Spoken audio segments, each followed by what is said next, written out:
Market price per share Walter மாடலில் வந்து பார்க்க போகிறோம். இப்போ வந்து ஃபார்முலா இதை ஒன்று பார்த்துடலாம்.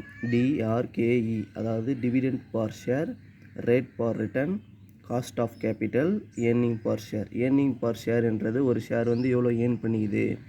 ஓகே, டிவிடெண்ட் பர் ஷேர் வந்து டிவிடெண்ட் எவ்வளோ கொடுக்க போகிறோம் ஷேருக்குன்றது தான் வந்து டிவிடெண்ட் பர் ஷேர். ஓகேவா, டிவிடெண்ட் பர் ஷேருக்கு வந்து ஏர்னிங் பர் ஷேர்லேருந்து பே அவுட், அதாவது எவ்வளோ பர்சன்டேஜ் நம்ம வந்து பே பண்ண போகிறோம். இங்கே என்ன கொடுத்துக்கிறாங்க, ரிடக்ஷன், நான் ரிடக்ஷன் கொடுத்துறாங்க. ரிடக்ஷன் வந்து என்னன்னா வர லாபத்தில் எவ்வளோ வந்து திருப்பியும் நிறுவனத்தில் வந்து யூஸ் பண்ண போகிறோன்றது தான் வந்து ரிடக்ஷன். ஓகேவா, இப்போ வந்து நான் ரிடக்ஷன்னா வர காசு வந்து அப்படியே பே அவுட் பண்ண போகிறோன்றது தான். 100% பே அவுட்டாக. இப்போ வந்து 40% வந்து ரிடக்ஷன்னா 60% வந்து பே அவுட்டு. 60% வந்து பே அவுட்டு. Okay, ton. இப்போ வந்து ஏர்னிங் பர் ஷேர் வந்து 20, 100% பே அவுட்னா 20. ஓகே, இப்போ வந்து ரிடக்ஷன் கொடுத்துட்டாங்க, காஸ்ட் ஆஃப் கேபிட்டல் கொடுத்துட்டாங்க. இது வந்து பர்சன்டேஜ் இருக்கிறதுனால இப்படி மாற்றிடும். 0.18, 0.10.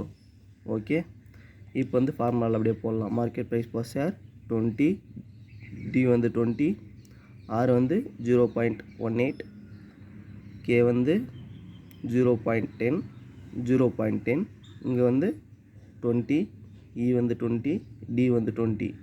இதில் மேக்ஸ் பண்ணால் 0, அப்புறம் இதெல்லாம் அட்ஜஸ்ட் பண்ணால் வந்து 20 வருது நம்மளுக்கு. அப்புறம் வந்து இதில் வகுத்தா வந்து 200. ஓகேவா, இப்போ மார்க்கெட் ப்ரைஸ் பர் ஷேர், ஒரு ஷேரோட மார்க்கெட் ப்ரைஸ் எவ்வளோன்றது வந்து நம்மளுக்கு கிடைச்சிடுச்சு.